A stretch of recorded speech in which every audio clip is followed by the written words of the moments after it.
Welcome to ఈనాడు ఈ ప్రతిభ. So నేను మీ Sadanandam, chemistry faculty. So కెమిస్ట్రీలో భాగంగా ఇప్పుడు మనం మరొక లెసన్ గురించి మనం డిస్కస్ చేస్తున్నాం. అదే వచ్చేసి ఏంటంటే రసాయన బంధం, రసాయనిక చర్యలు. రసాయన బంధం, రసాయనిక చర్యలు. ఓకే, చూద్దాం. ఇక్కడ మనకు వచ్చేసి ఏంటంటే రసాయన బంధం, రసాయనిక చర్యలు. రసాయన బంధం, రసాయనిక చర్యలు. సో ఇక్కడ మనం ఏం చేస్తాం అంటే డియర్ స్టూడెంట్స్, సో రసాయన బంధం గురించి ఫస్ట్ డిస్కస్ చేసిన తర్వాత మనం ఏం చేస్తామంటే రసాయనిక చర్యల గురించి మనం చెప్పుకుంటాం. రసాయన బంధం గురించి డిస్కస్ చేసిన తర్వాత రసాయన చర్యల గురించి మనం డిస్కస్ చేస్తాం. 1 by 1 వస్తుంది. ఓకేనా? మీరు మనం 10th క్లాస్ వరకు ఇన్నటువంటి లెసనే, 10th క్లాస్ వరకు ఇన్నటువంటి లెసనే. మీకు ఇండెక్స్ మనం ఎక్స్ప్లెయిన్ చేసేటప్పుడు, ఇంట్రడక్షన్ ఎక్స్ప్లెయిన్ చేసేటప్పుడు నేను చెప్పినంటే రసాయన బంధాలు ఇదివరకు 4 రకాలు ఉండేవి. అవి వచ్చేసి ఏంటంటే అయానిక బంధము, సమయోజనీయ బంధము, సమసంయోజనీయ బంధము, సమన్వయ సంయోజనీయ బంధం అని మొత్తం 4 రకాలుగా ఉన్నాయని మనం చెప్పుకున్నాం. ఓకేనా? కానీ ప్రస్తుతం ఈ రసాయన బంధాలు అనేది 2 రకాలు ఉన్నాయి. అవేంటి నాన్న? మరి అయానిక బంధం ఒకటి, సమయోజనీయ బంధం అని ఏంటినా 2 రకాలు ఉన్నాయి ప్రస్తుతం. ఓకే, ఇదివరకు 4 రకాలు ఉంటే ప్రస్తుతం మాత్రం 2 రకాలు ఉన్నాయి. ఓకేనా?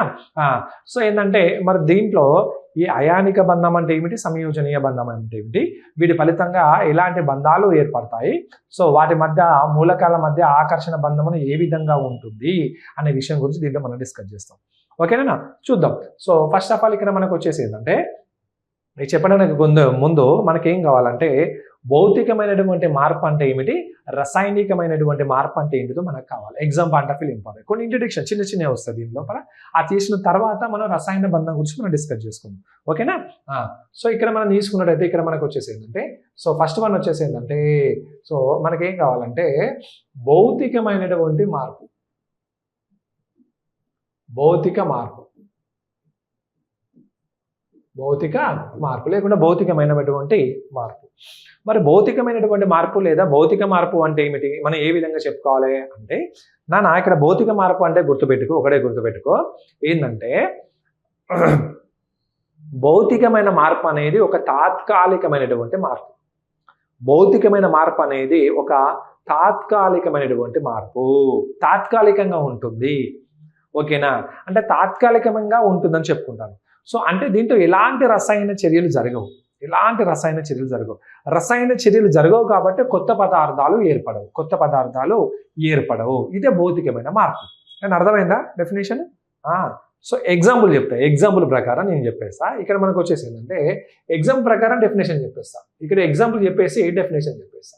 సో ఎగ్జాంపుల్ ఏమొస్తుందంటే నాన్న ఇక్కడ ఎగ్జాంపుల్ కనుక మనం పరిశీలిస్తే, సో ఏం లేదు ఇక్కడ ఏం చేస్తానంటే భౌతికమైన మార్పుకు బెస్ట్ ఎగ్జాంపుల్ ఏంటంటే నీరు అనేది నీటి ఆవిరిగా మారుట. ఓకేనా? నీరు అనేది నీటి ఆవిరిగా మారుట. ఓకేనా? నీరు అనేది దేని లెక్క మారుతుంది, నీటి ఆవిరిగా మారుతుంది. ఓకేనా? మళ్ళీ నీటి ఆవిరి నీరు లెక్క మార్చవచ్చా? మార్చవచ్చు. ఓకేనా? ఇది ఒక ఎగ్జాంపుల్, నేను దీని ఎగ్జాంపుల్ బట్టి చెప్పేస్తా. సో నెక్స్ట్ వన్ వచ్చేసి ఇనుమును, ఓకేనా, ఇనుమును ఏం చేస్తానన్న మరి అయస్కాంత పదార్థంగా మార్చుట.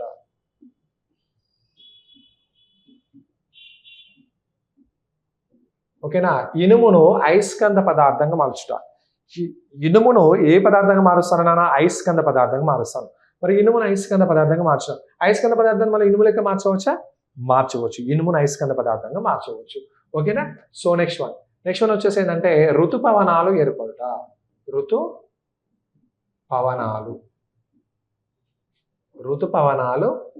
ఏర్పడుట. ఓకేనా? ఋతుపవనాలు ఏర్పడుట. ఓకేనా? నీరు నీటి ఆవిరిగా మారుట, ఇనుము అయస్కంద పదార్థంగా మారుట, నెక్స్ట్ ఋతుపవనాలు ఏర్పడడం అనేది జరుగుతుంది. ఓకేనా? ఇది భౌతికమైనటువంటి మార్పుగా మనం చెప్పుకోవచ్చు. ఓకేనా? ఋతుపవనాలు అదేవిధంగా వాతావరణంలోని మార్పులు. ఓకేనా? అదేవిధంగా ఏంటంటే వాతావరణంలోని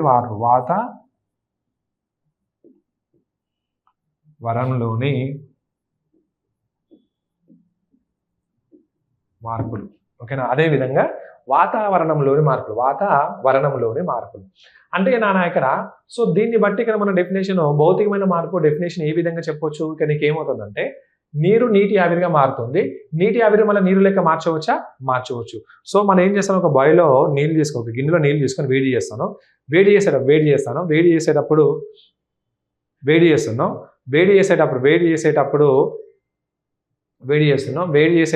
నీకేమవుతుందంటే సో నీరు ఆవిరైపోతుంటుంది. నీరు యొక్క పరిమాణం తగ్గుతుంది. అప్పుడు ఆవిరైపోయేటప్పుడు దానిపైన ఒక మూత పెట్టండి. ఆవిరైపోయిన నీళ్ళనే మళ్ళీ నీళ్ళు లెక్క మారుతుంది. ఇది భౌతికమైనటువంటి మార్పు. ఓకేనా. మరి ఇనుము అయస్కంద పదార్థంగా మారుట. సో ఏంటంటే సహజ సిద్ధంగా అయస్కంతాలు లోడ్ స్టోన్స్ అని పిలుస్తారు. రాలేనా అయస్కాంతాలు రాలే, కానీ ప్రయోగశాలలో అయస్కంతాలు తయారు చేయడానికి ఇనుమును ఉపయోగిస్తారు. ఓకేనా. మరి ఇనుమును ఉపయోగించి మనం ఏం తయారు చేస్తామని అయస్కంతాలు తయారు చేస్తాం. మళ్ళీ ఇదే అయస్కంతాన్ని వేడి చేస్తే లేదా ఇదే అయస్కంతాన్ని గట్టిగా కొడితే దానిలో అయస్కంత లక్షణం కోల్పోయి మళ్ళీ ఇనుము లెక్క మారుతుంది. అంటే ఇది భౌతికమైనటువంటి మార్పు, అంటే తాత్కాలికమైనటువంటి మార్పుగా మనం చెప్పుకోవచ్చు. అదేవిధంగా ఋతుపవనాలు అంటే ఇప్పుడు వచ్చేసి ఇది వర్షాకాలం, తర్వాత చలికాలం, తర్వాత వచ్చేసి ఎండాకాలం, తర్వాత వర్షాకాలం. ఈ విధంగా ఋతుపవనాలు ఏర్పడతాయి. ఓకేనా. ఋతుపవనాలు అనేటివి ఏర్పడతాయినా. సో అవి ఏంటంటే తాత్కాలికమైనటువంటి మార్పుగా చెప్పుకోవచ్చు. అదేవిధంగా వాతావరణంలోని మార్పులు. ఇప్పుడు ఎండ కొడుతుంది, కాసేపు అయినాక చల్లగా ఉంటుంది, మళ్ళీ కాసేపు అయినాక మళ్ళీ ఎండ కొడుతుంది. సో వాతావరణంలో మార్పులు అనేది ఏంటంటే భౌతికమైనటువంటి మార్పులు. సో దీన్ని బట్టి మీకు డెఫినేషన్ అర్థమైంది అనుకుంటా. ఏంటంటే భౌతికమైన మార్పు అనేది ఒక తాత్కాలికమైనటువంటి మార్పు. భౌతికమైన మార్పు అనేది మనకి ఏంటంటే తాత్కాలికమైనటువంటి మార్పు. ఓకే. దీనిలో ఎలాంటి రసాయన చర్యలు జరగవు కాబట్టి కొత్త పదార్థాలు ఏర్పడవు. ఓకేనా. ఇదే నేను రాసేది. ఇక్కడ మనకు వచ్చేసి ఏంటంటే ఇగో చూడండి. సో ఏం రాసానా, ఇగో ఇది తాత్కాలికమైనది, ఇది తాత్కాలికమైనది. సో అదేవిధంగా దీనిలో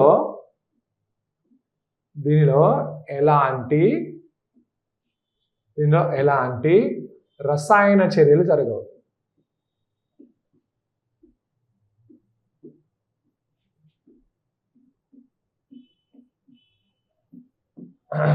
ఇది తాత్కాలికమైనది. దీనిలో ఎలాంటి రసాయన చర్యలు జరగవు.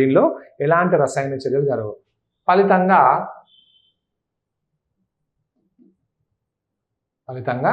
కొత్త పదార్థాలు ఏర్పడవు.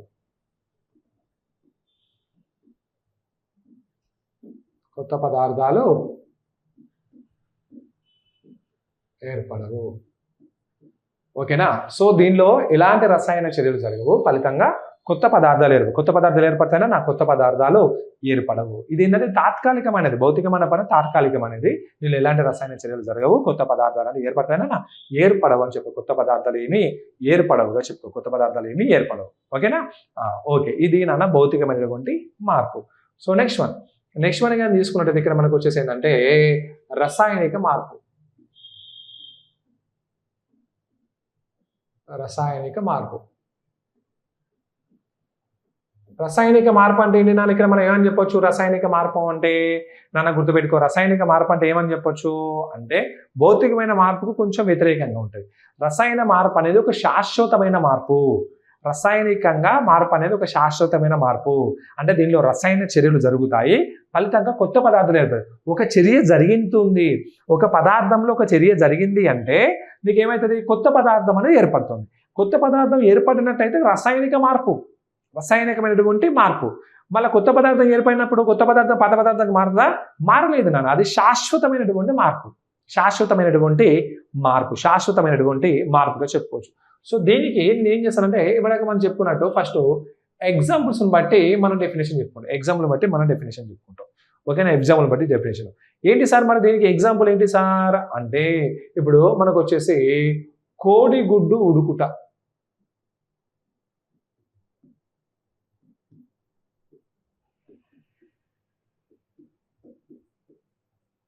కోడిగుడ్డు ఉడుకుట. ఓకేనా. కోడిగుడ్డు అనేది ఉడుకుట. నెక్స్ట్ అదే విధంగా సో వంట వండుట.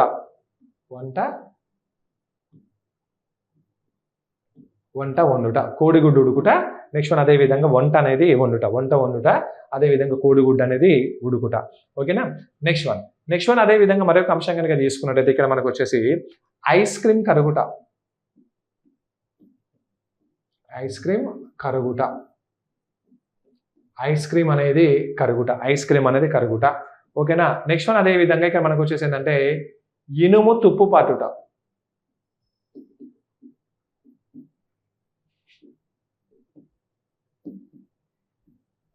ఇనుము తుప్పు పట్టుట. ఓకేనా. అంటే కోడిగుడ్డు ఉడుకుట, వంట వండుట, ఐస్ క్రీమ్ కరుగుట, ఇనుము అనేది తుప్పుపడుట, ఇనుము అనేది తుప్పుపడుట. ఇవన్నీ కూడా రసాయనికమైన మార్పులు అనమాట. చూడండి, ఒక కోడిగుడ్డు అనేది దానిలో ఉన్నటువంటి ద్రవ పదార్థాలు, దానిలో ఉన్నటువంటి పదార్థం అనేది ద్రవ స్థితిలో ఉంటుంది. దాన్ని ఉడకబెట్టినప్పుడు మన ఘనస్థితిలో మారుతుంది. మళ్ళా ఘనస్థితిలో మారినప్పుడు ఆ పదార్థాన్ని మళ్ళీ ద్రవ స్థితిలో మార్చవచ్చా? మార్చలేము. అంటే దాంట్లో ఏం జరిగింది నాన్న? రసాయనికమైనటువంటి మార్పు అనేది జరిగింది. రసాయన మార్పు జరగడం వల్ల కొత్త పదార్థాలు ఏర్పడ్డాయి. సో ఏర్పడినటువంటి కొత్త పదార్థాలు శాశ్వతమైనదిగా ఉంటాయి. ఓకేనా. సేమ్ అన్న వంట వండుట. ఇప్పుడు మనం అన్నం వండినాం, బియ్యం ఉన్నాం, బియ్యం నుంచి మనం అన్నం వండినాం, మళ్ళీ అదే అన్నం నుంచి మనం బియ్యం పొందవచ్చా? పొందలేము. ఓకేనా. అదేవిధంగా ఐస్ క్రీమ్ కరుగుట, ఐస్ క్రీమ్ ఉన్నది, మన ఐస్ క్రీమ్ ఉన్నదన్న ఐస్ క్రీమ్ అనేది మెల్ట్ అయిపోతుంది. మళ్ళీ దాన్ని మళ్ళీ ఘన పదార్థంగా సో మనం మార్చవచ్చా? మార్చలేము. ఒక మార్చవచ్చునా? మార్చలేము. లేదు సార్, నేను తీసుకుపోయి ఫ్రిడ్జ్లో పెడతా చేస్తా అది అంటే దాంట్లో పరిమాణం తగ్గిపోతుంది. ఓకేనా. ఫస్ట్ ఉన్న పరిమాణం కంటే తర్వాత ఉన్న పరిమాణం తగ్గుతుందా? తగ్గుతుంది. అది రసాయనికమైన మార్పు. ఓకేనా. నెక్స్ట్ వన్ అదే విధంగా ఇనుము అనేది తుప్పుపడట, ఇనుము అనేది తుప్పుపడట. ఇనుము అనేది లోహాలకు తుప్పు పట్టినప్పుడు నీకేమవుతుందానా? అది రసాయనికమైన మార్పు. ఇక తుప్పు నుంచి మళ్ళీ పూర్వస్థితి పొందవచ్చానా? ఇగో ఇది ఉంది నాన్న, ఇది లోహం అనుకోండి. ఈ లోహాన్ని మనం ఏంటంటే గాలిలో స్వేచ్ఛగా వదిలేస్తే కొన్ని రోజుల తర్వాత నీకు ఏమవుతుందంటే తుప్పు పడుతుంది. మరి తుప్పు పట్టినప్పుడు నీకేమవుతుందని ఇక్కడ తుప్పు పట్టినప్పుడు మళ్ళీ దీన్ని మొదటి స్థితికి దీన్ని పొందవచ్చా? పొందలేము. అంటే ఏంటంటే అది రసాయనికమైనటువంటి మార్పుగా మనం చెప్పుకోవచ్చు. అంటే ఇక్కడ మనం ఏమైనా రాసుకోవచ్చు అంటే నాన్న గుర్తుపెట్టుకో, ఇక్కడ ఏమైనా రాసుకోవచ్చు అంటే సో ఇది శాశ్వతమైనది,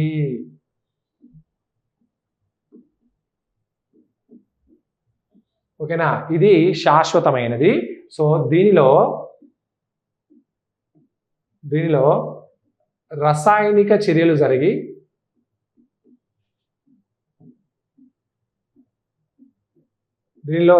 చర్యలు జరిగి కొత్త పదార్థాలు ఏర్పడతాయి.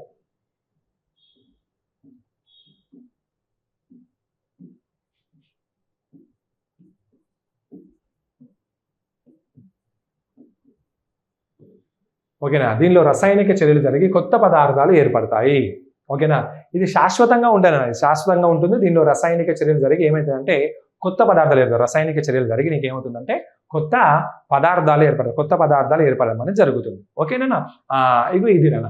సో అంటే రసాయనిక మార్పు అనేది శాశ్వతమైన మార్పు. దీంట్లో శాశ్వతమైన మార్పు అంటే కొన్ని పదార్థాలు రసాయన చర్యలో పాల్గొని కొత్త పదార్థాలుగా ఏర్పడతాయి. సో దానికి ఇవ్వడానికి మనం చెప్పుకున్నటువంటి ఇది నా బెస్ట్ ఎగ్జాంపుల్ చెప్పినప్పుడు బెస్ట్ కోడిగుడ్డు ఉడుకుట, వంట వండుట, ఐస్ క్రీమ్ అనే కరుగుట, ఇనుము తుప్పు పరుగుట, మీ ఇష్టం ఇంకా. సో నేను ఇట్లా కొన్ని ఎగ్జాంపుల్ చెప్పినాను. సో నీకు ఏంటంటే ఎగ్జామినర్ డిఫరెంట్ అడిగేటువంటి ఛాన్సెస్ ఉంటుంది. ఈ డిఫరెంట్ అడిగినప్పుడు ఇక్కడ మనకు వచ్చేసి ఏంటంటే సో ఇప్పుడు సబ్బు అనేది కరుగుతుంది. సబ్బు కరుగుట అనేది ఒక రసాయనికమైన మార్పు. నేను చెప్పిన ఎగ్జాంపుల్ చెప్పలేదు. అంటే నీకు ఒక కాన్సెప్ట్ గుర్తుంటే ఎగ్జామినరు దీనికి సంబంధించిన ఏమైనా క్వశ్చన్ అడిగినప్పుడు కాన్సెప్ట్ ఏంటి నాన్న? సో అంటే ఏంటి కాన్సెప్ట్? భౌతికమైన మార్పు అనేది తాత్కాలికమైనటువంటి మార్పు. సో దీనిలో రసాయనిక చర్యలు అనేది జరగవు, కొత్త పదార్థాలు ఏర్పడవు. అంటే సో సబ్బు కరిగింది అంటే మనం కొత్త పదార్థంగా ఏర్పడ్డది, కరిగిపోయింది నాన్న. అంటే దాని దేని కిందకి వస్తుంది? రసాయనికమైన మార్పు కిందకి వస్తుంది. అంటే రసాయన మార్పు అనేది శాశ్వతమైన మార్పు. దీనిలో రసాయన చర్యలు జరిగి కొత్త పదార్థాలు ఏర్పడతాయి అని మనం చెప్పుకోవచ్చు. ఓకేనా. ఇగో ఇది నాన్న, ఇది ఉన్నటువంటి భౌతికమైన మార్పు, రసాయనిక మార్పు. సో ఎగ్జామినర్ దీనికి సంబంధించిన క్వశ్చన్లు ఇచ్చినప్పుడు నువ్వు జనరల్గా ఆలోచించి ఆన్సర్ పెట్టాలి, తొందరపడద్దు నన్ను. ఓకేనా. ఓకే. ఇక ఇది నెక్స్ట్ వన్ ఇక నెక్స్ట్ వన్ కానీ తీసుకున్నట్టయితే ఇక్కడ మనకు కావాల్సింది ఏంటంటే ఉత్ప్రేరకం.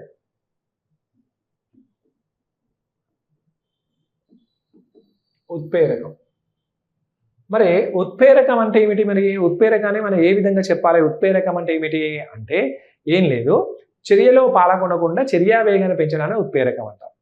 ఓకేనా. చర్యలో పాల్గొనను ఏదైనా రసాయన పదార్థం చర్యలో పాల్గొన కానీ చర్యావేగాన్ని పెంచుతుంది.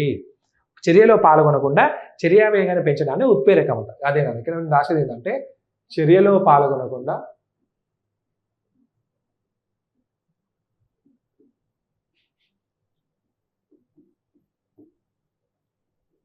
చర్యావేగాన్ని పెంచడాన్ని.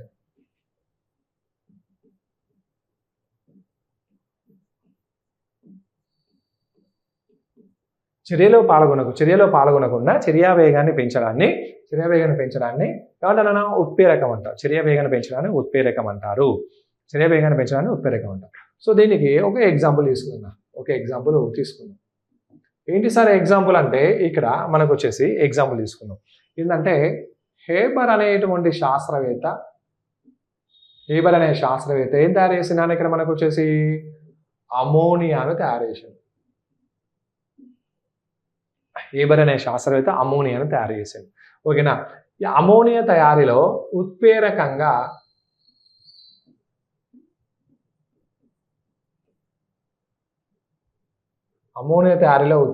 దేన్ని ఉపయోగించినానా?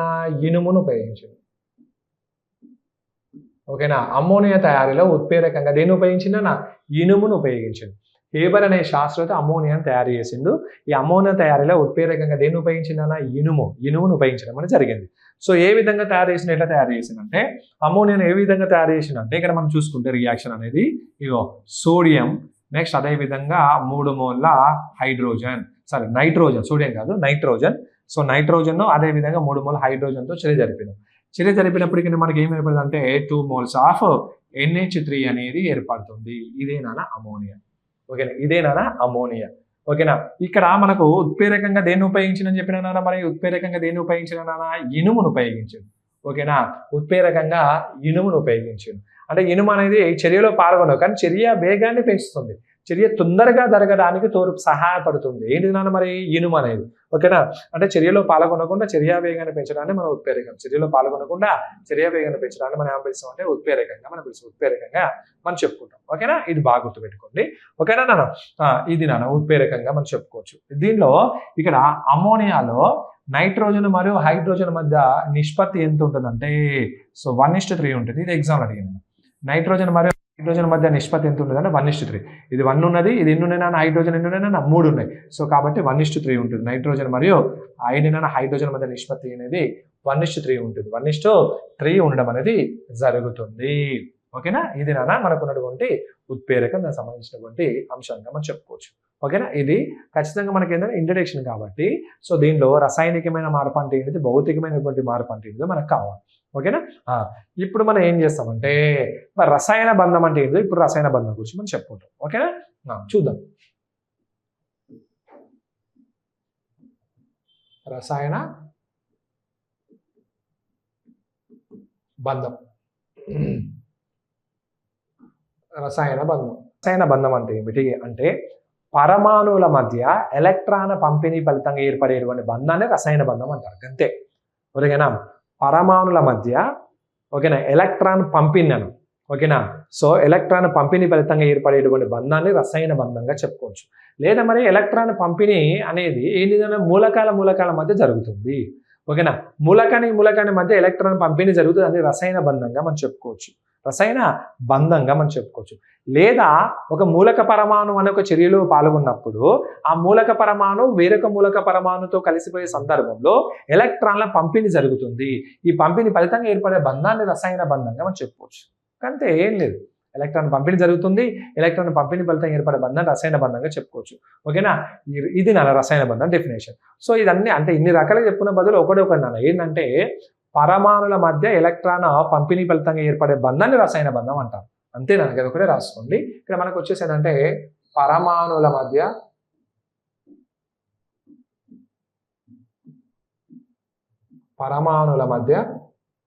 ఎలక్ట్రాన్ పంపిణీ, ఓకేనా? పరమాణుల మధ్య ఎలక్ట్రాన్ల పంపిణీ ఫలితంగా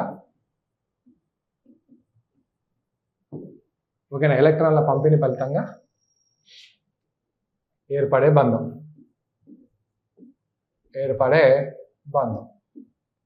పరమాణుల మధ్య ఎలక్ట్రాన్ పంపిణీ ఫలితంగా ఏర్పడే బంధాన్ని మనం ఏంటంటే రసాయన బంధంగా చెప్పుకోవచ్చు. సో ఇక్కడ ఈ రసాయన బంధం ఎన్ని రకాలు ఉన్నాయి సార్ మరి? ఓకేనా? ఇది 2 రకాలు. ఇది రెండు రకాలు. ఒకటి వచ్చేసి ఏంటంటే అయానిక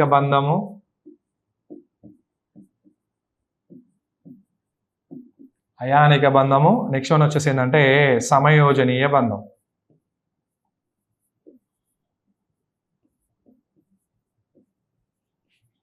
అయానిక బంధము. నెక్స్ట్ వన్ వచ్చేసి ఏ బంధం నాన్న?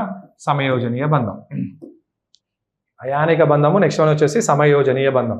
అయానిక బంధము. నెక్స్ట్ వన్ వచ్చేసి సమయోజనీయ బంధంగా చెప్పుకోవచ్చు. అంటే రసాయన బంధం ముఖ్యంగా మనకు రెండు రకాలు ఉన్నాయి. అయానిక బంధము, సమయోజనీయ బంధం. అయానిక బంధము, సమయోజనీయ బంధం. ఓకేనా? సో ఇప్పుడు మనం ఏం చేద్దాం మరి, ఇక ఒక్కొక్క దాని గురించి మనం డిస్కస్ చేద్దాం. ఫస్ట్ ఆఫ్ ఆల్ మనకి ఏం కావాలంటే అయానిక బంధం అంటే ఏమిటి?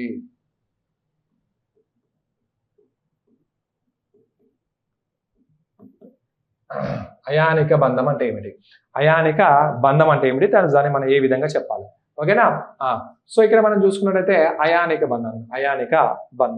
సో అయానిక బంధాన్ని ఎవరు ప్రతిపాదించారు అంటే కోష్మల్ అనేటువంటి వ్యక్తి ప్రతిపాదించాడు. కోష్మల్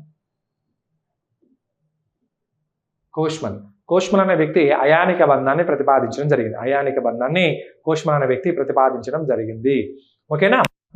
మరి అయానిక బంధం అంటే ఏమిటి అంటే, సో డెఫినేషన్ చెప్పడానికి ముందు ఎగ్జాంపుల్ చెప్పుకొని ఎగ్జాంపుల్ ఆధారంగా చేసుకుని డెఫినేషన్ చెప్పేస్తాను. ఓకేనా? సో డెఫినేషన్ చెప్పడానికి ముందు ఎగ్జాంపుల్ ఆధారం చేసుకుని అయానిక బంధం అంటే ఏదో డెఫినేషన్ అక్కడ మనం చెప్పుకుంటాం. పెద్ద ఇబ్బంది ఏమి ఉండదు. ఓకేనా? సో ఇక్కడ మనం తీసుకున్నట్టయితే ఇక్కడ మనకు వచ్చేసి దీనికి ఎగ్జాంపుల్ వచ్చేసి ఏంటంటే ఫస్ట్ వన్ NaCl. ఓకేనా? సెకండ్ వన్ వచ్చేసి AgCl3. థర్డ్ వన్ వచ్చేసి ఏంటంటే MgCl2. ఓకేనా? ఫోర్త్ వన్ వచ్చేసి ఏంటంటే Na2O. Na2Oగా మనం చెప్పుకోవచ్చు. సో NaCl అంటే ఏంటి నాన్న? ఇక్కడ మనకు వచ్చేసి సోడియం క్లోరైడ్.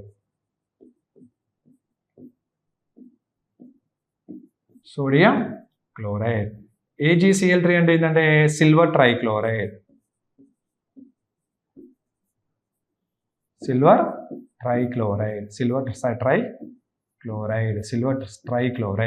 ఓకేనా? MgCl2 అంటే మెగ్నీషియం డైక్లోరైడ్.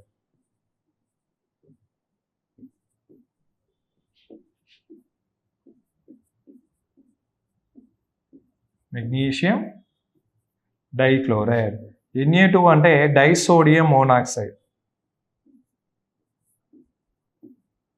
డైసోడియం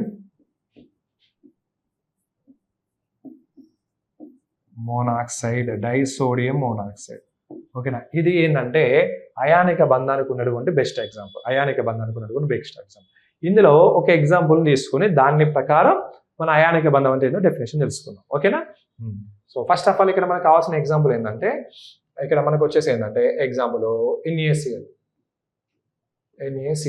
NaCl అంటే సోడియం క్లోరైడ్. ఓకేనా? NaCl ఏ విధంగా విడగొట్టబడుతుంది, ఎట్లా చేయొచ్చు నాన్న? ఇక్కడ మనకు వచ్చేసి ఇక Na plus ion plus Cl minus అయానిగా విడగొట్టబడుతుంది. NaCl. ఓకేనా? Cl మైనస్ అయానిగా విడగొట్టబడుతుంది.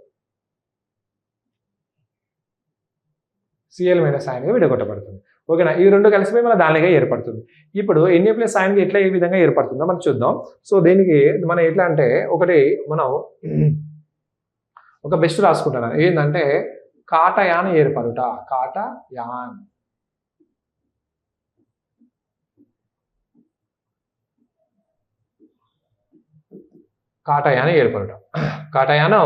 ఏర్పడటం. ఓకేనా? ఇక్కడ మనకు వచ్చేసి ఏంటంటే కాటయాన్ ఎట్లా ఏర్పడుతుంది? ఇక్కడ మనం తీసుకుంటే సోడియం. ఓకేనా? సోడియం. సో ఇక్కడ మనకు వచ్చేసి ఏంటంటే సోడియం యొక్క పరమాణు సంఖ్య ఎంత? మరి ఇక్కడ మనకు వచ్చేసి 11. ఈ సోడియం అనేది రసాయన చర్యలో పాల్గొని నీకు ఏమవుతుందంటే Na ప్లస్ అయాను ప్లస్ ఒక ఎలక్ట్రాన్గా విడగొట్టబడుతుంది. సో దీనికి ఎలక్ట్రాన్ విన్యాసం తీసుకుంటే ఏం రాయొచ్చు నాన్న? ఇక్కడ మనకు 11 కదా, ఎట్లా రాయొచ్చు? ఇక్కడ మనకు వచ్చేసి ఇగో 1s2 2s2 ఓకేనా 2p6 నెక్స్ట్ అదేవిధంగా 3s1 ఇక అయితే మొత్తం 11 11 వచ్చిందా? వచ్చేసింది. సో నెక్స్ట్ వన్ వచ్చేసి ఏంటంటే ఇక్కడ మనకు ఏం కావాలి మరి? ఆనయాన్ ఏర్పడటం.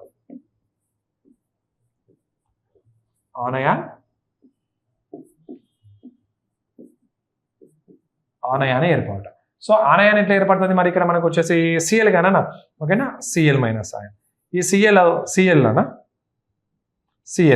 సో Cl ఏం చేస్తుంది, సోడియం కోల్పోయినటువంటి ఒక ఎలక్ట్రాన్ను ఏం చేస్తాను, సోడియం కోల్పోయినటువంటి ఒక ఎలక్ట్రాన్ను ఇదేం చేస్తానన్నా, ఇది గ్రహించుకుని Cl- అయాన్గా ఏర్పడుతుంది. ఓకేనా. సోడియం యొక్క పరమాణు సంఖ్య ఎంత, క్లోరిన్ యొక్క పరమాణు సంఖ్య ఎంత నాన్న, 17. అంటే ఇక్కడ ఏం చేస్తుందంటే క్లోరిన్ అనేది సోడియం క్లోరిపోయినటువంటి ఒక ఎలక్ట్రాన్ గ్రహించుకొని Cl- అయాన్గా మారుతుంది. Cl- అయాన్గా మారుతుంది. ఈ విధంగా మారడాన్ని ఆనయాన్ని ఏర్పడ్డా చెప్పాడు. ఆనయాను ఏర్పడ్డగా మనం చెప్పుకోవచ్చు. సో దీన్ని బేస్ చేసుకొని మనకి ఏం ఏర్పడాలంటే అయాన్లు ఏర్పడుట.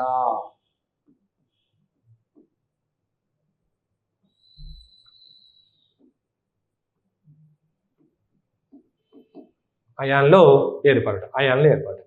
సో అయాన్లు ఏ విధంగా ఏర్పడతాయి మరి ఇక్కడ మనకు వచ్చేసి ఏంటంటే, సో ఇక్కడ కాటయాన్ ఫలితంగా కాటయాన్ ఏర్పడినప్పుడు Na+ అయాను, అదే విధంగా Cl- అయాన్, ఈ రెండు కూడా రసాయన చర్యలో పాల్గొని దేనిలోకి మారుతుందన్న మరి NaClగా మారుతుంది.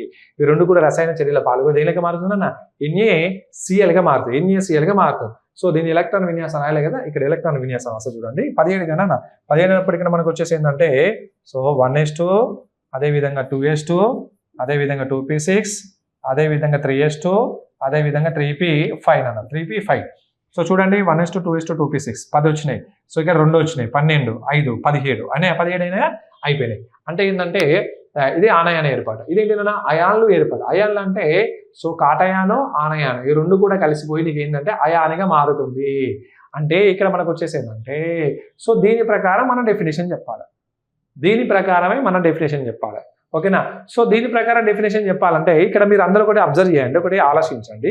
ఏంటి సార్ ఏం ఆలోచించాలి, ఏం అబ్జర్వ్ చేయాలి సార్ అంటే, నానా దీనిలో ఒక లోహం ఉంది, ఒక అలోహం ఉంది. అర్థమైనా, ఇక లోహం ఉంది, అలోహం ఉంది, రెండు ఉన్నాయి. ఇలా లోహం ఏంటిది సోడియం మీకు తెలుసు, అలోహం ఏంటిది క్లోరిన్ మీకు తెలుసు. ఓకేనా. సో దీని ప్రకారం అయానిక బంధం అంటే ఏదో డెఫినేషన్ చెప్పేస్తాం. ఓకేనా. ఇప్పుడు మీకు ఇదంతా అర్థమైంది కదా. ఓకేనా, అర్థమైందా? అర్థమైతే ఖచ్చితంగా ఇది అర్థం కావాల్సిందే. ఓకేనా. సో దీని ప్రకారం నేను డెఫినేషన్ చెప్తాను. డెఫినేషన్ ఏంటి సార్ ఏమని చెప్పొచ్చు, డెఫినేషన్ ఏ విధంగా చెప్తారు సార్ మీరు అంటే, ఏం లేనా ఇక్కడ బాగా గమనించు, ఇది లోహము, ఇది అలోహము. ఓకేనా. అంటే ఒక లోహ మూలకము అనేది అలోహ మూలకానికి ఎలక్ట్రాన్ దానం చేస్తుంది నాన్న. ఓకేనా, ఎలక్ట్రాన్ దానం చేస్తుంది. దానం చేయడం ఫలితంగా ఏర్పడేటువంటి బంధాన్ని అయానిక బంధం అంటారు. అంతేనా. ఓకేనా. చూడండి, లోహం అనేది అలోహానికి ఎలక్ట్రాన్ దానం చేస్తుంది. లోహం అనేది అలోహానికి ఎలక్ట్రాన్ దానం చేస్తుంది. దానం చేయడం ఫలితంగా ఏర్పడేటువంటి బంధాన్ని మనం ఏ బంధం అంటారు నాన్న, ఇక్కడ మనకు వచ్చేసి ఏంటంటే ఏ బంధం అంటారు, అయానిక బంధంగా చెప్పుకుంటాం. ఏర్పడేటువంటి బంధాన్ని మనం అయానిక బంధంగా అయానిక బంధంగా మనం చెప్పుకోవచ్చు. ఓకే, నేను గుర్తొచ్చిందా, ఇది నాన్న. అందుకని ఏమన్నా ఎగ్జాంపుల్ ప్రకారం మనం వెళ్ళిపోవాలని చెప్పినా ఇదే నాన్న. ఓకేనా. అంటే ఇక్కడ గుర్తుపెట్టుకోండి, లోహాలు మాత్రమే ఎలక్ట్రాన్లు, లోహాలు ఏం చేస్తాయంటే అసలు ఈ డెఫినేషన్ రాస్తాం. ఇక్కడ డెఫినేషన్ రాయలే కదా, ఈ డెఫినేషన్ రాస్తా. ఏంటంటే ఏం రాస్తారంటే, లోహ మూలకము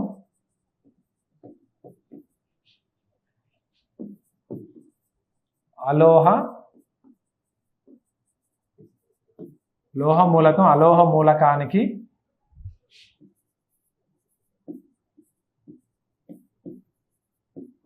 ఎలక్ట్రాన్ను, ఓకేనా, లోహ మూలకం అలోహ మూలకానికి ఎలక్ట్రాన్ను దానం చేయడం, లోహ మూలకము అలోహ మూలకానికి ఎలక్ట్రాన్ను దానం చేయడం ఫలితంగా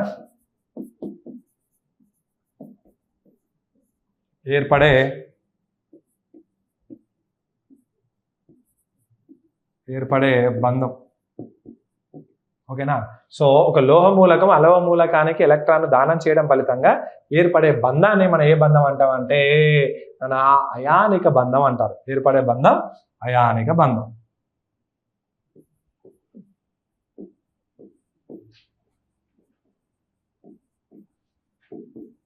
ఓకేనా. ఏర్పడే బంధాన్ని మనం ఏ బంధం అంటున్నాను, ఇక్కడ మనం అయానిక బంధంగా చెప్పు, అయానిక బంధంగా మనం చెప్పుకోవచ్చు. ఓకేనా, ఇది నాన్న. సో అంటే ఇక్కడ గుర్తుపెట్టుకోండి, లోహ మూలకాలు అలోహ మూలకాలు, లోహ మూలకము అలోహ మూలకానికి ఎందుకు ఎలక్ట్రాన్ దానం చేయాలి, మరి ఇది ఎందుకు ఎలక్ట్రాన్ కోల్పోవాలి, ఇది ఎందుకు ఎలక్ట్రాన్ గ్రహించుకోవాలి అంటే ఇక్కడ ఒక చిన్న సస్పెన్స్ ఉంటుంది అన్న, అదేంటో చూద్దాం. ఇక్కడ మనకు వచ్చేసి ఏంటంటే ఒక అష్టక నియమం అనేది ఒకటి ఉంటుంది అన్న. ఓకేనా, అష్టక నియమం అనేది ఉంటుంది.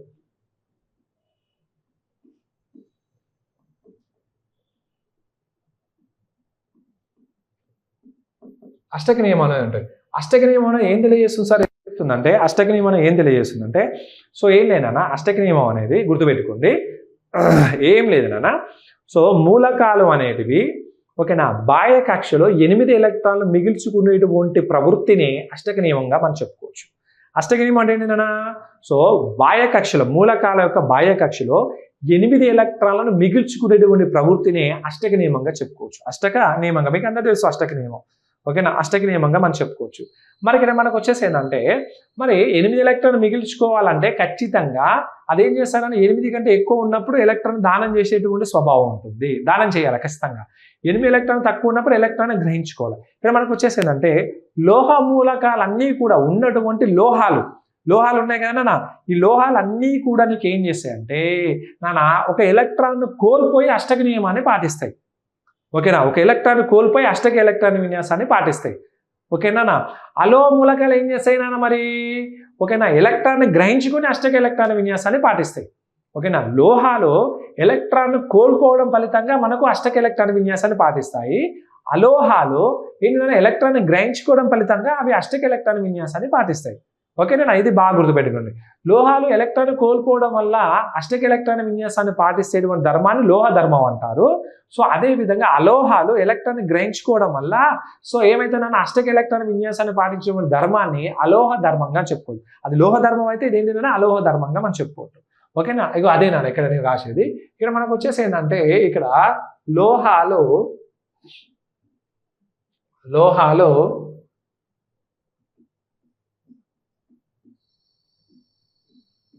ఎలక్ట్రాన్ కోల్పోయి,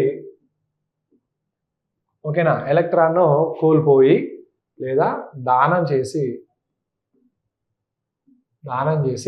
అష్టక ఎలక్ట్రాన్ విన్యాసాన్ని అష్టక నియమాన్ని పాటిస్తాయి. మాన్ని పాటించడాన్ని అష్టక నియమాన్ని పాటించడాన్ని లోహ ధర్మం అంటారు. లోహ ధర్మం అంటారు. Okay, very good. Next one వచ్చేసి ఏంటంటే అలోహాలు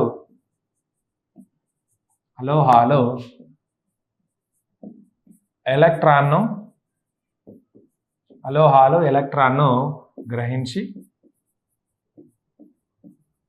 అష్టక నియమాన్ని పాటించడాన్ని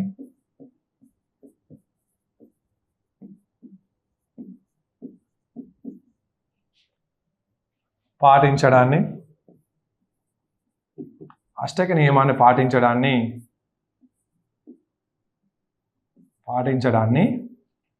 అలోహ ధర్మం అంటారు. అలోహ ధర్మం అంటారు. ఓకేనా? అలోహ ధర్మం అంటారు. అంటే చూడండి, ఎలక్ట్రాన్లు ఖచ్చితంగా నీకు ఏం చేస్తాయంటే లోహాలు ఖచ్చితంగా ఎలక్ట్రాన్ కోల్పోయి అష్టక ఎలక్ట్రాన్ విన్యాసాన్ని పాటిస్తాయి. అలోహాలు ఖచ్చితంగా ఒక ఎలక్ట్రాన్ గ్రహించుకొని అష్టక ఎలక్ట్రాన్ విన్యాసాన్ని పాటిస్తాయి. ఎట్లా అంటే ఇక్కడ ఒకసారి మీరు గమనించండి, ఇక్కడ మనకు ఈ బాహ్య కక్షలో కనుక మనం తీసుకున్నట్టయితే సో ఏదైతే మొత్తం 10 ఉన్నాయి, ఇక్కడ 11 ఉన్నాయి. నీకు ఏమైతుందంటే బాహ్య కక్షలో కనుక తీసుకున్నట్టయితే ఇక్కడ మనకు వచ్చేసి ఏంటంటే ఈ భాగంలో మనకు ఖచ్చితంగా 2 ఎలక్ట్రాన్లు ఉన్నాయి. ఈ భాగంలో ఖచ్చితంగా మనకు వచ్చేసి ఏంటంటే 6 ఎలక్ట్రాన్లు ఉన్నాయి. ఓకేనా? ఇక్కడ 6 ఎలక్ట్రాన్లు ఉన్నాయి. ఇక్కడ వచ్చేసి ఏంటంటే ఒక సింగిల్ ఎలక్ట్రాన్ ఉన్నది. అంటే ఇక్కడ మనకు సింగిల్ ఎలక్ట్రాన్ ఉన్నది. అంటే ఇక్కడ మనం ఒకటి గమనించినట్లయితే ఇక్కడ మొత్తం ఎన్ని అయినాయి నాన్న మరి? 9 అయినాయి. ఇప్పుడు నీకు ఏం చేస్తాను మరి ఎలక్ట్రాన్లు ఇది ఏం చేస్తానంటే దానం చేస్తుంది. ఓకే, ఇది ఒక ఎలక్ట్రాన్ ఇది దానం చేస్తాయి. దానం చేయడం బాహ్య కక్షలు ఎన్ని ఉంటాయినా మొత్తం 8 ఉంటాయి. 8 ఉంటే ఖచ్చితంగా అష్టక ఎలక్ట్రాన్ విన్యాసాన్ని పాటించినట్టే. ఓకేనా? దీన్నే కాటయాన స్వభావం అంటారు. కాటయం ఏర్పడతారు. దీన్ని లోహ స్వభావంగా మనం చెప్పుకోవచ్చు. అంటే లోహ మూలకాలను ఏం చేస్తాయంటే వాటి బాహ్యకక్షలో ఉన్నటువంటి వాటి బాహ్యకక్షలో 8 ఎలక్ట్రాన్లు మిగిల్చుకోవడానికి 8 ఎలక్ట్రాన్లు మాత్రమే మిగిల్చుకోవడానికి ఒక ఎలక్ట్రాన్ దానం చేస్తాయి. ఓకేనా? దానం చేయడం ఫలితంగా మీకు ఏంటంటే కాటయాన స్వభావాన్ని ఏర్పరుస్తాయి. మరి అదే విధంగా ఏంటంటే అలోహాలు ఉన్నాయి. అలోహాలు ఇక్కడ బాహ్యకక్షలో కనుక తీసుకున్నట్టయితే ఇక్కడ ఏంటంటే ఇక్కడ 2 ఉన్నాయి. ఇక్కడ వచ్చేసి ఏంటంటే మొత్తం 5 ఉన్నాయి.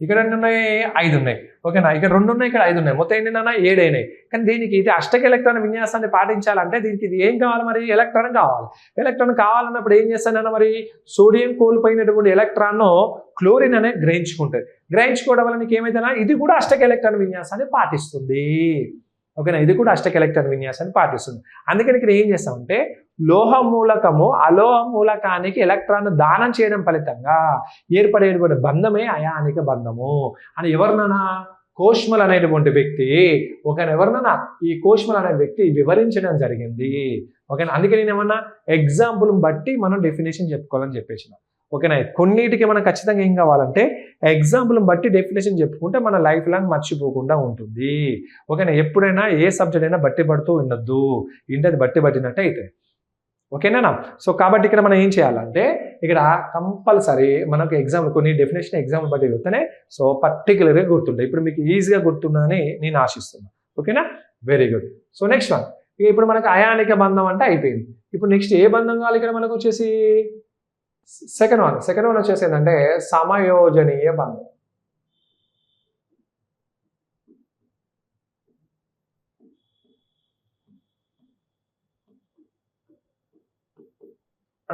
సమయోజనీయ బంధం మరి ఇక్కడ సమయోజనీయ బంధం అంటే ఏమిటి మన సమయోజనీయ బంధాన్ని ఏ విధంగా చెప్పుకోవాలి సమయోజనీయ బంధం అంటే ఏమిటి ఏ విధంగా చెప్పుకోవాలి అంటే సో మళ్ళీ ఎగ్జాంపుల్ ప్రకారం దీన్ని ప్రతిపాదించిన శాస్త్రవేత్త కావాలి ఓకేనా సమయోజనీయ బంధాన్ని ప్రతిపాదించిన శాస్త్రవేత్త ఎవరు అంటే లూయిస్ అనేటువంటి వ్యక్తి ఏం చేసిందంటే లూయిస్ అనే వ్యక్తి ఏం చేసిందంటే సమయోజనీయ బంధాన్ని ప్రతిపాదించడం జరిగింది ఓకేనా దీనికి ఎగ్జాంపుల్ ఎగ్జాంపుల్ ఏంటిది హెచ్సిఎల్ అంటే ఏంటంటే మరి హైడ్రోక్లోరిక్ ఆమ్లం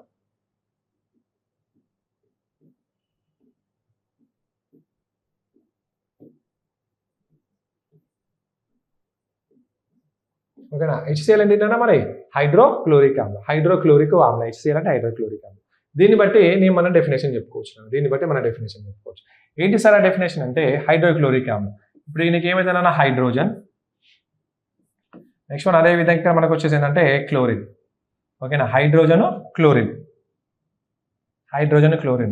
ఓకేనా ఇవి రెండు కూడా నీకు ఏం చేస్తారు రసాయన చర్యలో పాల్గొని నీకు రెండు కూడా సో హెచ్సిఎల్గా మారుతుంది సో ఇక్కడ మనకు వచ్చేసి ఏంటంటే ఇక్కడ మనకు కావాల్సింది ఏంటంటే హైడ్రోజన్కు మనకు ఒక ఎలక్ట్రాన్ మాత్రమే ఉంటుంది ఓకేనా క్లోరిన్కు ఒక ఎలక్ట్రాన్ ఖచ్చితంగా కావాలి ఓకేనా ఒక ఎలక్ట్రాన్ ఖచ్చితంగా కావాలి ఇప్పుడు నీకు ఏం చేస్తున్నాను ఇక్కడ మనకు వచ్చేసి ఏంటంటే ఇది ఒక ఎలక్ట్రాన్ ఉంటుంది కదా దీనికి ఒక ఎలక్ట్రాన్ కంపల్సరీ కావాలి కదా సో హైడ్రోజన్ అనేది నీకు ఏం చేస్తుంది ఎలక్ట్రాన్ దానం చేసిందంటే హైడ్రోజన్ స్పైల్ అయిపోతుంది ఓకేనా స్పైల్ అయిపోతుంది ఒక పదార్థం అనేది ఏర్పడదు అలాంటప్పుడు ఏం చేస్తుందంటే సో ఇది ఈ రెండు కూడా ఈ ఎలక్ట్రాన్ ఏం చేస్తుందంటే సమిష్టిగా పంచుకుంటాయి ఓకేనా సో ఈ ఎలక్ట్రాన్ దీన్ని సమిష్టిగా పంచుకుంటాయి కదా అంటే ఈ రెండింటి మధ్య ఉన్నటువంటి ఒంటరి ఎలక్ట్రాన్లను ఇవి రెండు మూలకాలు సమానంగా పంచుకోవడం ఫలితంగా ఏర్పడే బంధాన్ని సమయోజనీయ బంధం అంటారు గంతే ఓకేనా రెండు మూలకాల మధ్య ఉండేటువంటి ఒంటరి ఎలక్ట్రాన్లను అవి సమిష్టిగా పంచుకోవడం ఫలితంగా ఏర్పడే బంధాన్ని సమయోజనీయ బంధంగా మనం చెప్పుకోవచ్చు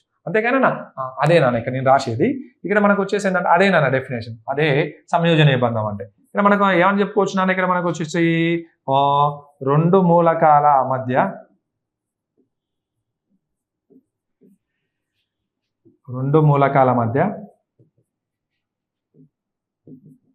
ఉన్న ఒంటరి ఎలక్ట్రాన్లను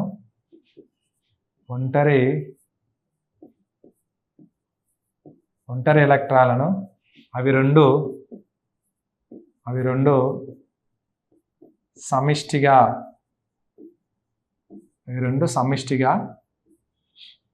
సమిష్టిగా పంచుకోవడం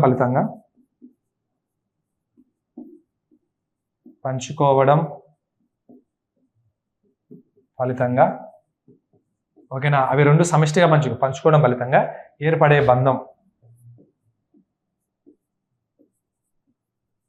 ఏర్పడే బంధం ఏ బంధం ఏర్పడే బంధం ఏ బంధం సమయోజనీయ బంధం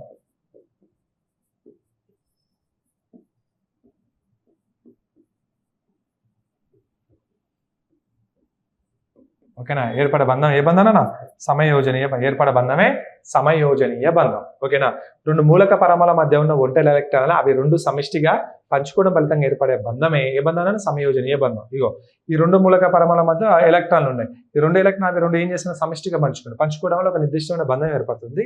ఆ బంధమే ఏ బంధం? సమయోజనీయ బంధంగా. బంధమే సమయోజనీయ బంధంగా చెప్పుకోవచ్చు. ఈ సమయోజనీయ బంధాన్ని ప్రతిపాదించిన వ్యక్తి ఎవరంటే లూయిస్ అనేటువంటి వ్యక్తి సమయోజనీయ బంధాన్ని ప్రతిపాదించడం జరిగింది. ఇది రసాయన బంధంలో ఉన్నటువంటి ఓకేనా అయానిక బంధం, సమయోజనీయ బంధం అంటే డెఫినేషన్. ఓకేనా. మళ్ళీ అదే విధంగా ఈ సమయోజనీయ బంధానికి మరికొన్ని ఎగ్జాంపుల్ ఆధారంగా చేసుకుని మనం వివరించుకోవడం జరుగుతుంది సమయోజనీయ బంధానికి. అదేంటిదో ఇక్కడ మనం చూద్దాం కదా. ఇక్కడ మనకు వచ్చేసి ఏంటంటే ఆక్సిజన్ అణువు ఏర్పడుట.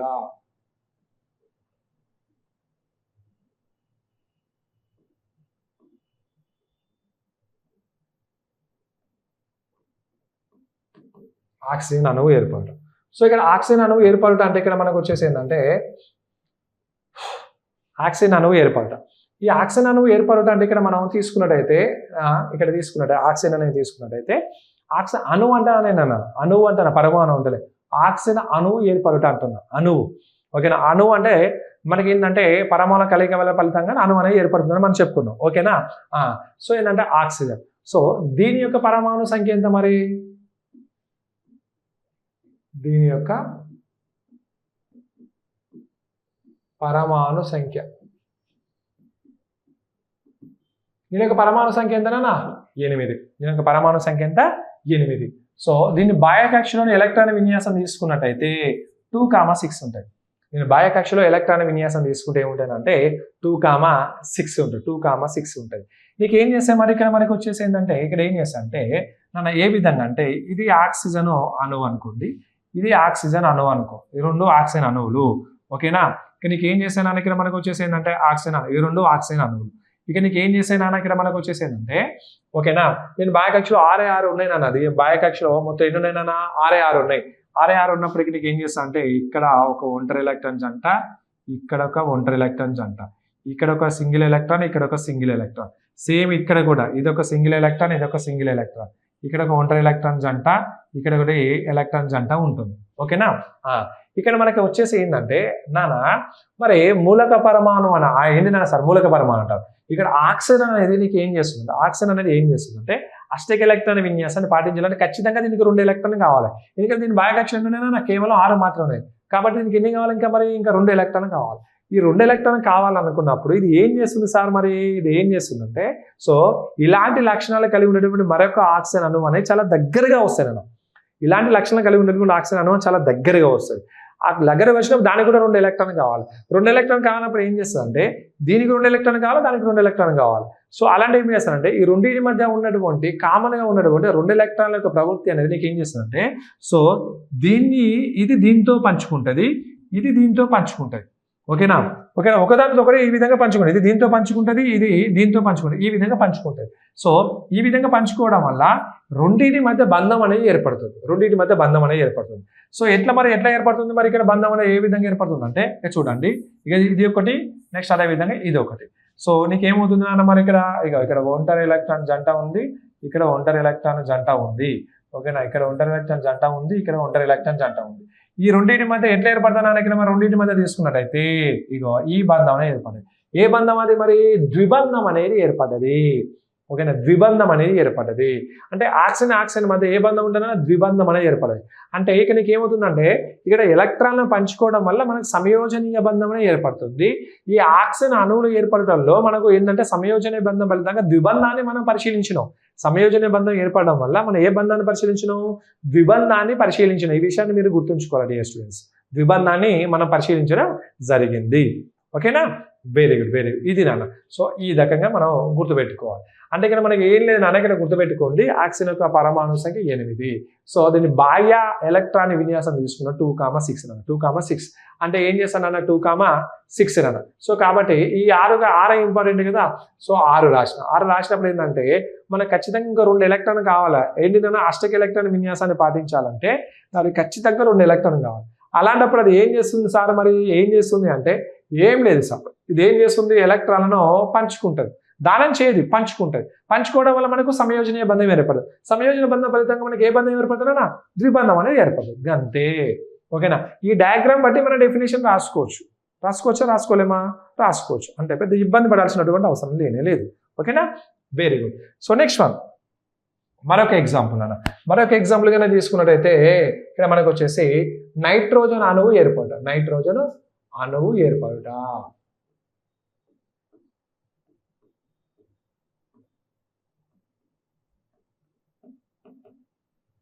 నైట్రోజన్ అణువు అనేది ఏర్పడడం. మరి నైట్రోజన్ అణువు అనేది ఏర్పడదు. నైట్రోజన్ యొక్క పరమాణు సంఖ్య ఎంత, ఇది రాయాలి. ఇక్కడ నేను రాసి చూడండి, ఏంటంటే దీని యొక్క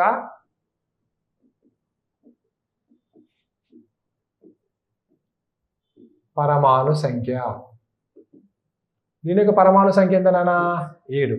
ఓకేనా, దీని యొక్క పరమాణు సంఖ్య 7. సో దీని బాహ్య ఎలక్ట్రాన్ విన్యాసం తీసుకున్నట్టయితే 2,5 అని ఉంటుంది, 2,5 అని ఉంటుంది. సో ఇదేంటంటే ఖచ్చితంగా అష్టక ఎలక్ట్రాన్ విన్యాసాన్ని పాటించాలంటే ఇలాంటి లక్షణం ఉన్నటువంటి మరొక నైట్రోజన్ ఖచ్చితంగా కావాలి. సో చూద్దాం అన్న, ఇక్కడ మనకు వచ్చేసి ఏంటంటే ఇది నైట్రోజన్. సో అదే విధంగా ఇక్కడ మనకు వచ్చేసి ఏంటంటే ఇది కూడా నైట్రోజన్. సో రెండింటి మధ్య ఇక్కడ మనకు వచ్చేసి ఏంటంటే రెండింటి మధ్య ఇప్పుడు మనకి ఏంటంటే ఎలక్ట్రాన్ ఉంటాయి కానీ నైన్ మొత్తం 5 కదా, 5 అన్నప్పుడు ఇక్కడ మనకు వచ్చేసి ఏంటంటే ఇక్కడ ఒక ఒంటరి ఎలక్ట్రాన్ జంట ఉంటుంది, ఇక్కడ ఒక ఒంటరిగా ఉన్న ఎలక్ట్రాన్, ఇక్కడ ఒంటరిగా ఉన్న ఎలక్ట్రాన్, ఇక్కడ ఒంటరిగా ఉన్న ఎలక్ట్రాన్, ఇక్కడ ఒంటరిగా ఉన్న ఎలక్ట్రాన్, ఇక్కడ ఒంటరిగా ఉన్న ఎలక్ట్రాన్, ఇక్కడ ఒంటరిగా ఉన్నటువంటి ఎలక్ట్రాన్, ఇక్కడ ఒక ఎలక్ట్రాన్ జంట అనేది ఉంటుంది.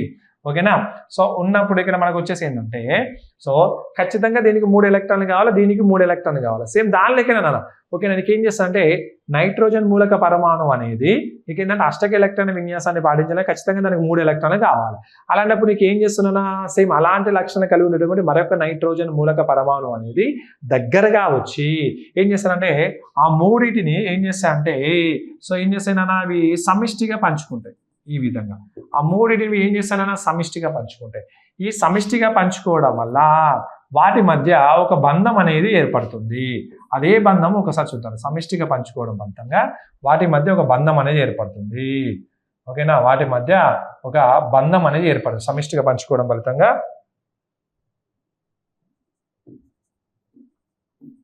ఓకేనా, సమిష్టిగా పంచుకోవడం ఫలితంగా వాటి మధ్య బంధం అనేది ఏర్పడుతుంది. ఏ బంధం అనేది ఇక్కడ మనకు వచ్చేసి త్రిబంధం అనేది ఏర్పడుతుంది. ఓకేనా, త్రిబంధం ఏర్పడదా, ఏర్పడలేనా, ఏర్పడుతుంది. ఇదేనా నైట్రోజన్ అణువు అనేది ఏర్పడుట. నైట్రోజన్ మధ్య త్రిబంధం అనేది ఏ విధంగా ఏర్పడుతుందో ఈ రకంగా ఏర్పడుతుంది. ఎందుకంటే ఇవి అష్టక ఎలక్ట్రాన్ విన్యాసాన్ని పొందాలంటే ఖచ్చితంగా ఏం కావాలన్నా దీనికి 3 ఎలక్ట్రాన్లు కావాలి. 3 ఎలక్ట్రాన్లు కావాలన్నప్పుడు ఏం చేస్తాయి, అలాంటి లక్షణం కలిగి ఉన్నటువంటి మరొక నైట్రోజన్ మూలక పరమాణు అనేది చాలా దగ్గరగా వస్తుంది. దగ్గరకు వచ్చి దానికి 3 ఎలక్ట్రాన్లు కావాలి, దీనికి 3 ఎలక్ట్రాన్లు. అవి ఏం చేస్తానంటే ఈ మూడింటిని అవి ఆ 2 మూలకాలు ఏం చేస్తారంటే సమిష్టిగా పంచుకుంటాయి. ఎందుకంటే ఒకే లక్షణాలు కలిగి ఉన్నాయి కాబట్టి సమిష్టిగా పంచుకుంటారు. సో ఇక చూడండి, సమిష్టిగా పంచుకోవడం వల్ల ఈ రెండింటి మధ్య మనకి ఏ బంధం ఏర్పడిందన్నా ఓకేనా, సంయోజనీయ బంధం ఫలితంగా త్రిబంధం అనేది ఏర్పడ్డది. Same oxygen nitrogen so same ఒక తీరు ఉంటాయి, చిన్న నెంబర్స్ డిఫరెంట్ ఉంటాయి. ఓకేనా, ఇగో ఇది నాన్న సంయోజనీయ బంధం అంటే మనం ఈ రకంగా కొన్ని ఎగ్జాంపుల్స్ ప్రకారం నువ్వు ఎన్ని ఎగ్జామ్స్ అన్నా తీసుకోనన్నా ఓకేనా, కంటే ఖచ్చితంగా మూలకాలు నీకు ఏం చేస్తాయంటే ఎలక్ట్రాన్ పంచుకుంటాయి. ఓకేనా, మూలకాలు ఎలక్ట్రాన్ పంచుకుంటాయి. ఒకే స్వభావాన్ని కలిగి ఉండే మూలకాలు ఎలక్ట్రాన్ పంచుకోవడం వల్ల వాటి మధ్య బంధాలు అనేవి ఏర్పడతాయి. పంచుకోవడం ఫలితంగా మన సంయోజనీయ బంధం ఏర్పడుతుంది.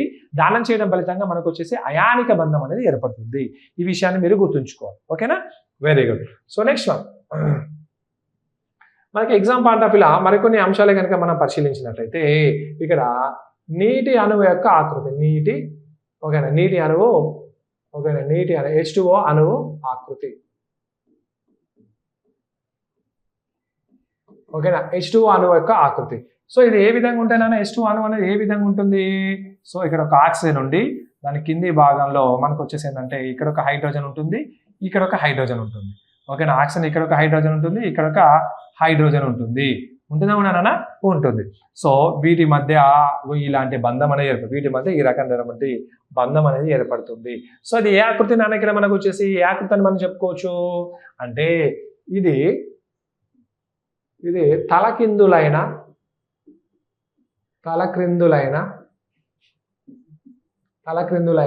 వి ఆకృతి. ఓకేనా, తలకిందులైన వి ఆకృతి. ఇది తలకిందులైనటువంటి వి ఆకృతి. ఇది తలకిందులైనటువంటి వి ఆకృతిని కలిగి ఉంటుంది. ఓకేనా, very good. So next one వచ్చేసి ఏంటంటే NH3. ఓకేనా, NH3 అణువు ఆకృతి అంటే ఇడినా అమోనియా అణువు ఆకృతి. అమోనియా అణువు ఆకృతి. ఓకేనా, అమోనియా అణువు ఏ విధంగా ఉంటుందన్నా ఇక్కడ మనకు వచ్చేసి నైట్రోజన్ తీసుకున్నట్టయితే ఇక్కడ ఒక హైడ్రోజన్ ఉంటుంది, అదే విధంగా ఇక్కడ ఒక హైడ్రోజన్ ఉంటుంది, అదే విధంగా ఇక్కడ ఒక హైడ్రోజన్ ఉంటుంది. ఓకేనా, సో ఇవి ఏ విధంగా ఉంటాయినా ఇక్కడ మనకు వచ్చేసి ఏంటంటే ఇక్కడ ఒంటరి ఎలక్ట్రాన్ అనేది ఇక్కడ ఈ రకంగా ఉంటుంది. ఓకేనా, ఇది ఈ రకంగా నిర్మాణాన్ని కలిగి ఉంటుంది. సో కాబట్టి ఇది ఏ నిర్మాణాన్ని కలిగి ఉన్న ఇక్కడ మనకు వచ్చి తీసుకున్నట్టయితే సో ఓకేనా ఇక్కడ రాసాను. ఇది పిరమిడల్ ఆకారంలో ఉంటుంది.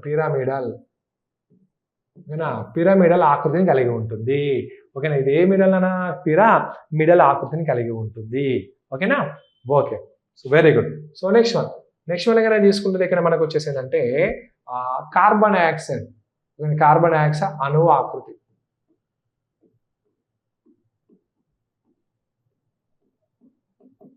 కార్బన్ డయాక్సైడ్ అణువు యొక్క ఆకృతి.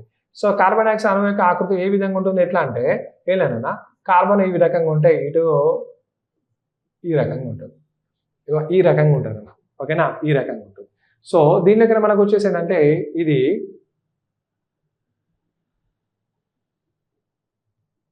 ఓకేనా, ఇది రేఖీ ఆకృతిని కలిగి ఉంటుంది.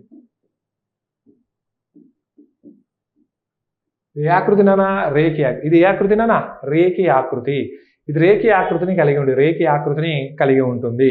సో వీటిలో ఇక్కడ మనకు వచ్చేసి రేఖీ ఆకృతిని కలిగి ఉంటుంది. ఏంటంటే కార్బన్ డయాక్సైడ్ యొక్క ఆకృతి అనేది రేఖీ ఆకృతిని కలిగి ఉంటుంది. ఓకేనా, very good. So next one వచ్చేసి ఏంటంటే PCl5. సో దీన్ని మనం ఏం పిలుస్తామంటే ఫాస్ఫరస్ పెంటాక్లోరైడ్.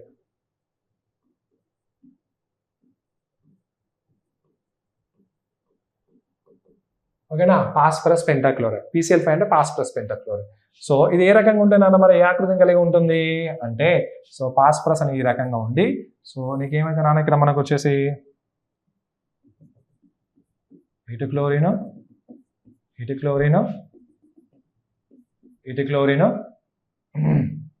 ఓకేనా, ఇటో క్లోరిన్ ఓకేనా, ఇటో క్లోరిన్. సో ఈ ఆకారంలో ఉంటుంది. దీని ఆకృతిని మనం ఏం పిలుస్తామంటే ఈ ఆకృతిని మనం ఏం పిలుస్తామంటే ఇక్కడ మనకు ట్రైగోనల్ బైపిరమిడల్ అన్నమాట. ట్రైగోనల్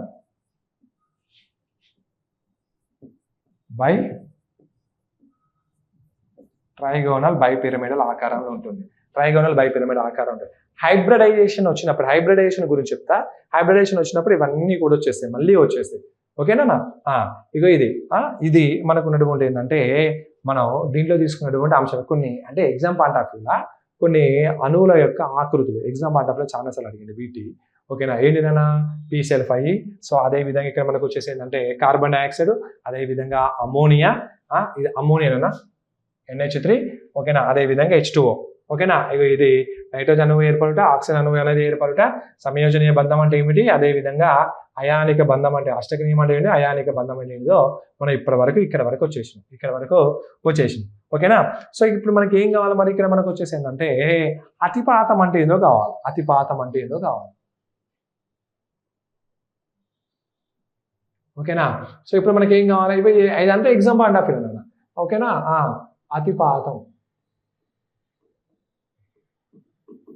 అతిపాతం అంటే ఏమిటి?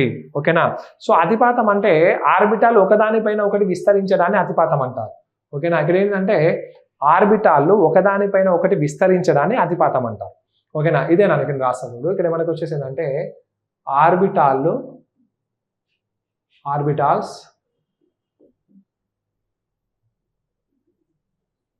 ఒకదానిపై ఒకటి విస్తరించడాన్ని, ఆర్బిటల్ ఒకదానిపై ఒకటి విస్తరించడాన్ని మనం ఏం పిలుస్తానా ఆర్బిటాల్స్ ఒకదానిపై ఒకటి విస్తరించడాన్ని అతిపాతంగా మనం చెప్పుకుంటాం. ఓకేనా, సో ఇక్కడ మనకు వచ్చేసి ఏంటంటే ఈ అతిపాతాలు రెండు రకాలన్న. ఒకటి వచ్చేసి ఏంటంటే మనకు ఏంటంటే అంత్య అతిపాతం అని.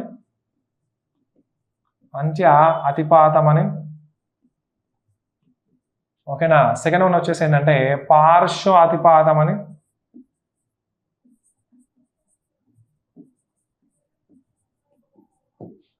ఓకేనా, అంత్య అతిపాతము పార్శ్వ అతిపాతంగా మనం చెప్పుకోవచ్చు. ఓకేనా. సో ఇక్కడ మనం తీసుకున్నట్టయితే ఇక్కడ మనకు వచ్చేసి అంత్యాతిపాతం పార్శ్వాతిపాతం అంటే ఏ విధంగా అంటే మన ఆర్బిటల్ రెండింటికి ఒకటేసారి చెప్తా చూడండి. ఇక్కడ మనకు వచ్చేసి ఏంటంటే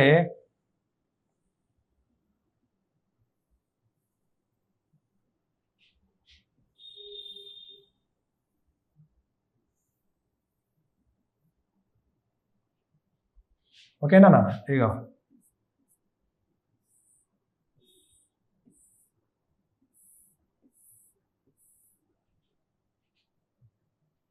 ఓకేనా. సో దీంట్లో ఇక్కడ మనకు వచ్చే సిగ్మా బంధం ఏర్పడుతుంది, ఇక్కడ వచ్చేసి ఏంటంటే పై బంధం అనేది ఏర్పడుతుంది. ఓకేనా. ఇక చూడండి ఇక్కడ మనకు వచ్చేసి ఏంటంటే సో ఆర్బిటాల్ ఒకదానిపైన ఒకటి విస్తరించడం అతిపాతం అంటారు. ఓకేనా. సో ఇక్కడ మనం తీసుకున్నట్టయితే ఇక్కడ మనకు వచ్చేసి ఏంటంటే అంత్యాతిపాతం అంటే ఆర్బిటాల్లో అంత్య భాగాలు ఒకదానికొకటి తాకడాన్ని అంత్యాతిపాతం అంటారు. ఇగో ఒకదానికొకటి తాకడాన్ని అంత్యాతిపాతం అంటారు. దీని ఫలితంగా మనకు సిగ్మా బంధం అనేది ఏర్పడుతుంది. ఓకేనా. సో అదేవిధంగా ఆర్బిటాల్లో పార్శ్వ భాగాలు ఒకదానికొకటి తాకడాన్ని పార్శ్వతిపాతం అంటారు. సో దీని ఫలితంగా మనకు వచ్చేసి పై బంధం అనేది ఏర్పడుతుంది. సో దీని ఫలితంగా పై బంధం ఏర్పడుతుంది, దీని ఫలితంగా ఏంటంటే సిగ్మా బంధం అనేది ఏర్పడుతుంది. అంటే అంత్యాతిపాతం ఫలితంగా మనకి ఏ బంధం ఏర్పడుతుందన్నా సిగ్మా బంధం ఏర్పడుతుంది. పార్శ్వాతిపాతం ఫలితంగా మనకి ఏ బంధం ఏర్పడుతుందన్నా పై బంధం అనేది ఏర్పడుతుంది. ఓకేనా. అంత్య భాగాలు స్పర్శించడాన్ని మనకి ఏంటంటే అంత్యాతిపాతం అంటారు.